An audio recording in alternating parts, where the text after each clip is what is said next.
नमस्ते मेरे प्यारे और परिश्रमी बच्चों। मैं आप सभी के नियमित अभ्यास, मेहनत और आपकी लगन, कर्तव्य निष्ठा से बहुत खुश हूं। आप सोच रहे होंगे कि रेनू मैम को कैसे पता चला, है ना?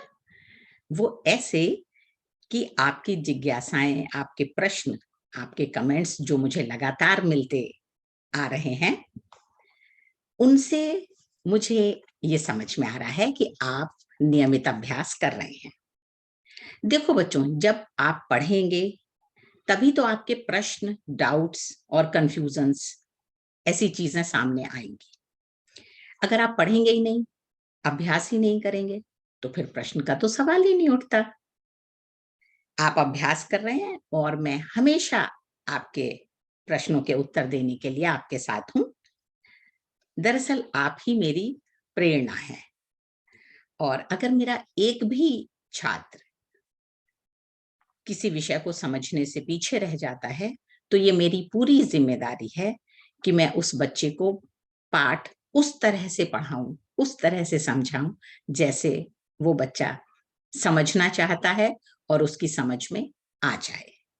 तो चलिए आज हम श्रवण कौशल पर बातचीत करेंगे।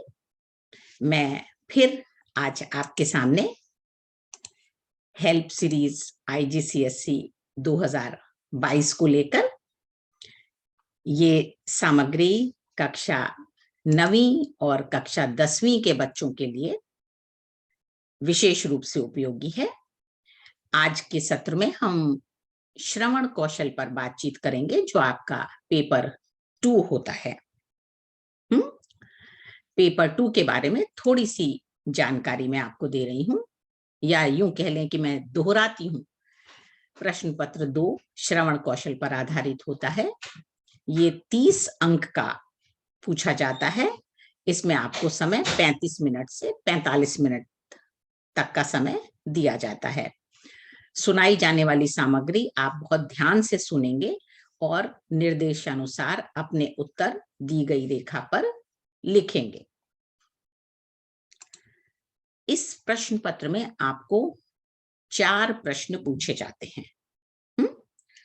प्रश्न नंबर 1, जिसमें आपको कुछ संवाद सुनवाए जाते हैं। प्रायः ये 6 संवाद होते हैं, छोटे छोटे, और उस पर आधारित एक एक प्रश्न आपको पूछा जाता है। ये सभी सामग्री आपको 2 बार सुनवाई जाती है, और ये अंक, इस प्रश्न के लिए आपको 6 अंक निर्धारित किए गए होते हैं। यानी कि आपको संवाद सुनकर प्रत्येक प्रश्न का जवाब देना होता है, और इस प्रश्न में आप बड़ी आसानी से पूरे अंक प्राप्त कर सकते हैं, अगर आप सुनवाई जाने वाली सामग्री को बहुत ध्यान से सुनेंगे।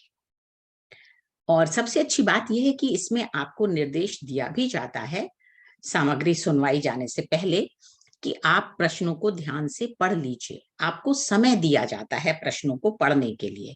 तो अगर आप प्रश्न ध्यान से पढ़ लेंगे, तो आप पहली ही बार में देखेंगे कि आप अधिकतम प्रश्न हल कर पाएंगे। तो इस प्रश्न पत्र को हल करते समय आपको अपनी एकाग्रता बनाए रखनी है, ताकि आपको जो संवाद सुनवाए जा रहे हैं, उन्हें आप बहुत ध्यान से सुनेंगे और अपने उत्तर दी गई रेखा पर लिखेंगे। प्रश्न नंबर 2 में आपको रिक्त स्थान की पूर्ति इस प्रारूप पर पूछा जाता है। आप सामग्री को ध्यान से सुनेंगे और खाली जगह पर आपको सही वाक्यांश या सही शब्द भरने होते हैं। ये प्रश्न आपको 8 नंबर के लिए पूछा जाता है, प्रश्न नंबर 2। और प्रश्न नंबर 3, ये प्रश्न आप बहुत ध्यान से पढ़ें, क्योंकि इस प्रश्न में आपको जो वाक्य दिया होता है उसमें एक अंश रेखांकित करके भी दिया होता है, और जो रेखांकित वाक्यांश है वो गलत होता है। तो आपको इस तरह का निर्देश दिया जाता है कि आपको वाक्य में जो भी रेखांकित अंश है उसका सही रूप आपको नीचे वाले वाक्य में जो रिक्त स्थान दिया है उसमें लिखना होता है।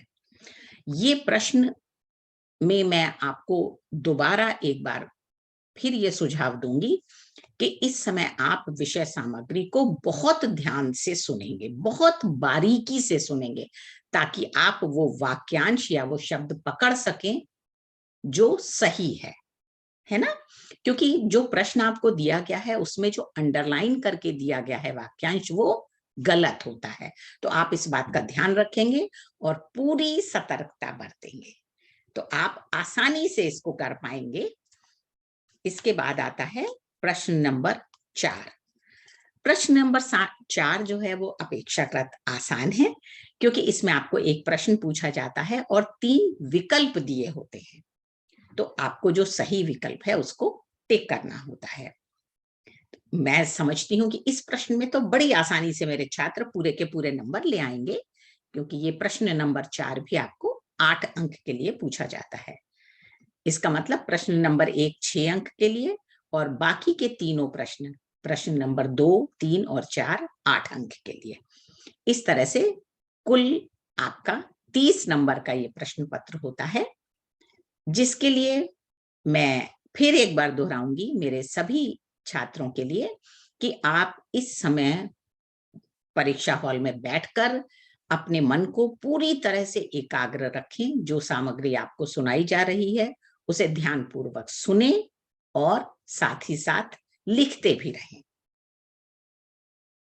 आपको संवाद 2 बार सुनवाए जाते हैं, तो अगर पहली बार में आप किसी प्रश्न का उत्तर लिखने से चूक जाते हैं, तो दूसरी बार में आप अधिक ध्यान से उस सामग्री को सुनते हुए अपने उत्तर को पूरा कर लीजिएगा। अच्छा, सारे चारों प्रश्न हल करने के बाद भी अक्सर हमारे पास 2 से 3 मिनट या 4 मिनट का समय बचा भी होता है। इस समय का फायदा उठाकर आप अपने प्रश्न पत्र में आपने जो कुछ भी लिखा है उत्तर, उसको आप दोहराव कर सकते हैं। अगर आपने कोई शब्द गलत लिखा है तो प्लीज उसको आप ठीक कर लीजिए।